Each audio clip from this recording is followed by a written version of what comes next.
an hour ago here on Off the Bench. Coach Ogeron was joining us here on OTB talking about his current football team, but on the way out, we asked him about a former great in Michael Clayton, a Baton Rouge native who I can still remember the National Signing Day push for Clayton from every college in the country.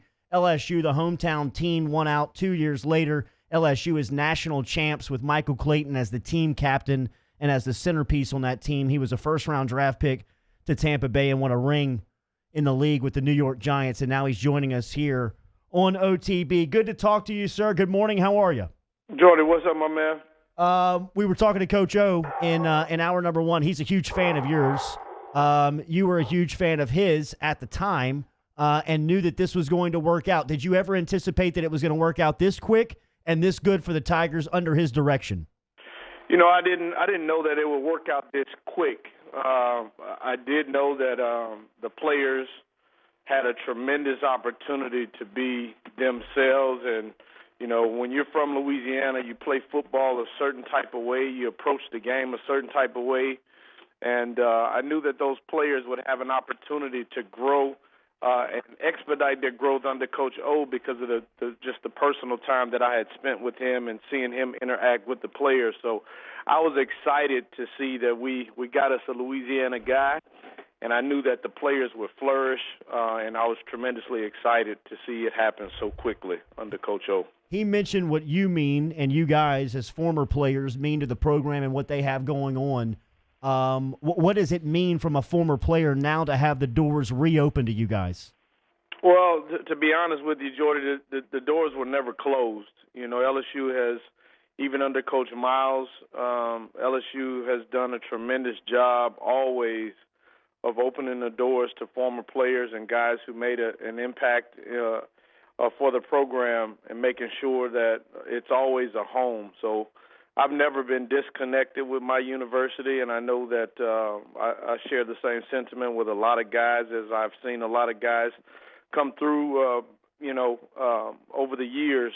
But Coach O is just another coach who's just been able to embrace us more so, and making sure that all of the guys, I know under Coach Les Miles, he felt a certain way about his saving guys, and rightfully so. He was trying to rewrite the history books of LSU, but I do know that Coach O has fully embraced every player who's wore the purple and gold, and he's given me tremendous opportunities to speak before the team a few times, and I've thoroughly enjoyed that. And Coach O knows where his bread is buttered in that department, and knows that we love our program and are willing to give our guys all of the information that they need to be better men, first of all, and then be better football players for the program, and hopefully in the NFL if God blesses them in that aspect. Yeah, and some of the guys that will be going to the NFL, Michael, you already saw Jefferson this year, but that wide receiver group, man, I mean,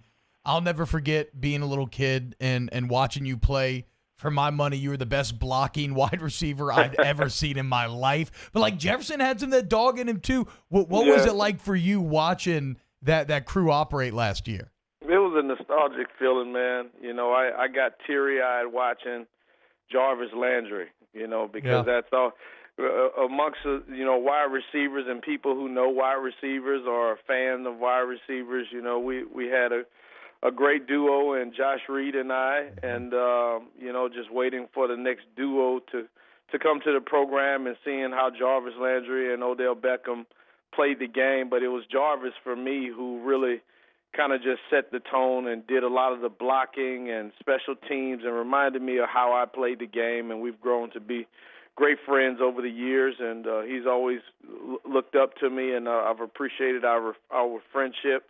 And just to see those guys this past year, with Chase and Jefferson and how they performed, again, it was just like this nostalgic feeling, and watching Jefferson, the way that he plays, he's that guy who reminded me of Jarvis and did everything, and kind of that blue-collar guy and nasty guy who can go over and beyond the call of duty and make some big plays. So as a wide receiver, just truly excited and honored to be, to watch those guys perform this year at a high level. And then what about that Biletnikoff winner? I mean, you mentioned Josh Reed, and then here comes Jamar Chase as a sophomore.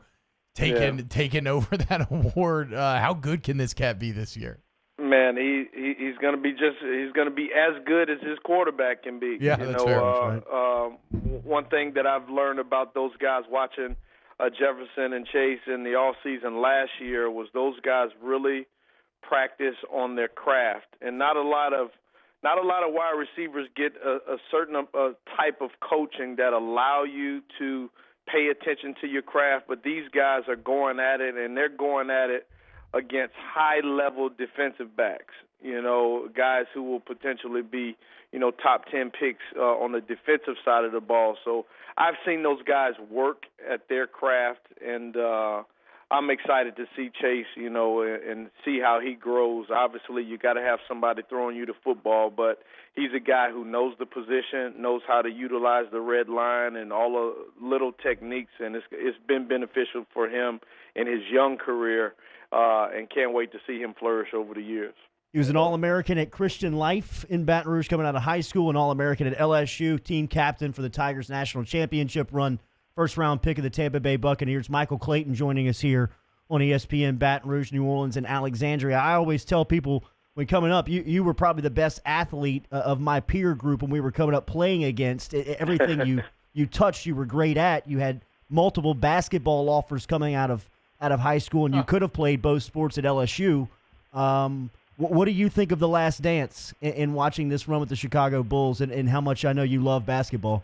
Oh, man, it's a great feeling to see Michael Jordan honored and talked about. And, a lot of people these days, especially the younger generation, who didn't get a chance to see MJ perform, and are huge LeBron James fans or Kobe Bryant fans. And it's good to see the interaction, the way his story planned out in detail, and giving our young generation a glimpse of greatness and what one of the GOATs looked like, if not the GOAT looked like. And, it's just been refreshing to see it, man. Michael Jordan, his book was my first book. I remember reading in its entirety when I was a young man, buying books from the book fair. So it's a great feeling to watch MJ, man. Oh man, the Scholastic book fairs were incredible. We're talking to a legend, Michael Clayton, national champion, Super Bowl champion, and Mike, a team that you know very well. They're gonna have some Super Bowl aspirations now. What was your reaction when you heard that Tom Brady would be leaving the Patriots and going to Tampa Bay? Yeah, I was literally on the radio, guys, and not 10 minutes before Tom Brady signs, I was on the radio saying that there's no way, there's no way that Tom Brady is coming to Tampa. Like, New England would not have it, and 10 minutes later, it's official that he signs, man. And I tell you, this town in Tampa has been through a lot. We haven't been to the playoffs since I played in 2007. Wow. It's been a long, hard road for these fans, and they've looked really good on paper a lot of years and just never came to fruition. And to have Tom Brady here, to not even have we may not even have a football season, but yet the tickets are sold out. So it's a great feeling to know that Raymond James Stadium is going to be crunk and going to be packed with high energy, just as it was once when I played. And 2 years before I got here, the Bucs won the Super Bowl. So it's going to be a big dose of positivity here, as it's been a Debbie Downer over the past decade. So the emergence of Tom Brady, along with Rob Gronkowski, those players add a sense of joy in this town, man. So things have been uprooted and revived, and can't wait till football season starts here in Tampa Bay. Michael, it's kind of crazy how things come full circle. So speaking of Tampa Bay, you played with Brad Johnson in Tampa Bay. Did you know that Max Johnson is now here at LSU? I have. I've been knowing that for the past 3 or 4 years because I was able to break some NFL records as a rookie with Brad Johnson, and he's a great friend of mine. So I've watched Max over the years in high school, and just kind of just watched him from afar and spoken to Brad, when we see each other about the possibilities of going to LSU. And he's asking me a lot of questions over the years of trying to get the inner scoop of going to LSU. And as a friend, I'm able to tell him all of the great things about LSU, and was excited to see Max make that decision, man. And I'm excited about the quarterback position, but specifically for that, because I played with Brad and had a great success my rookie year, still hold records that last today.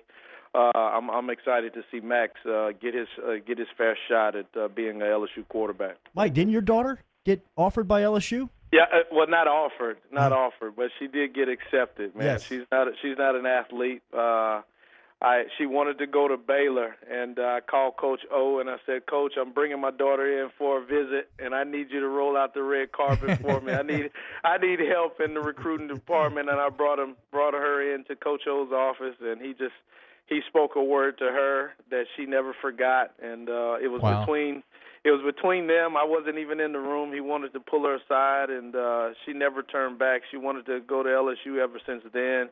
Baylor was out of the picture, and then she got accepted into LSU. She was extremely proud, and I was just so happy. They unrolled in the LSU wide receiver room. There's a picture of me and other great LSU wide receivers over the years, and they unveiled that for me with my daughter there. They had the cameras there.